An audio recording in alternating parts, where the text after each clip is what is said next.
I guess, if anything, there will be business as usual, so with no drama and no major changes, and that would be the minimum that we can expect, and we'll get it.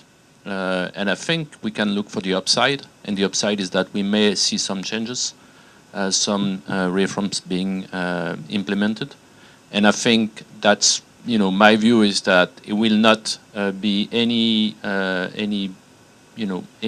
worse than what it is right now, but probably will be much better. So that's my expectation. Okay. Right. And I think the country is actually ready to move on.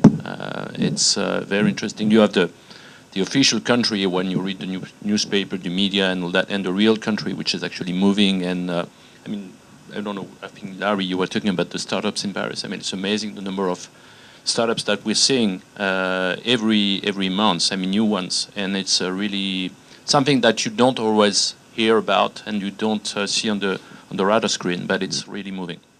And at least that should ease some more stability, especially on the tax side, because I think all the politicians are now aware that changing, the policies that we have on the tax side every year, and not every election is really detrimental to the economy. So I think this is something that is now pretty well on the radar, and the new election should help to have a more readable, I would say, framework in terms especially of tax. Yeah, no, I would join what Francois says. Indeed, you often hear about the lack of reforms in France. I think reforms take place. They have taken place when it's absolutely required. If you look at the pension schemes, they have been reformed, and that was quite a success, let's face it. But so far it was always under very strong pressure, i.e. there was no alternative. The upside to maybe is the fact that with the new government there will be reforms, but which are more desired by the people and not the consequence of an urgent need to address issues. I think the important thing to keep in mind in France is you have this two-stage election process. So as you know, you have a first round and then you have a second round.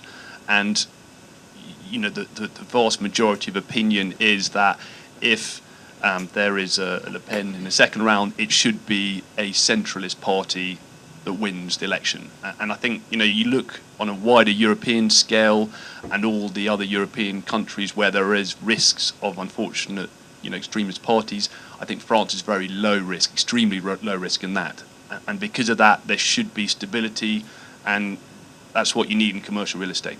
And then I agree with what's been said by the panel. There have been some small changes. It always takes a lot of resistance to do these, especially to the famous French labour laws. There has been some changes already, and hopefully, you know, there will be. People do want to change. The difficulty is going that next step. So almost certainly there will be stability, and that's the most important thing. And hopefully there will also be some reforms as well.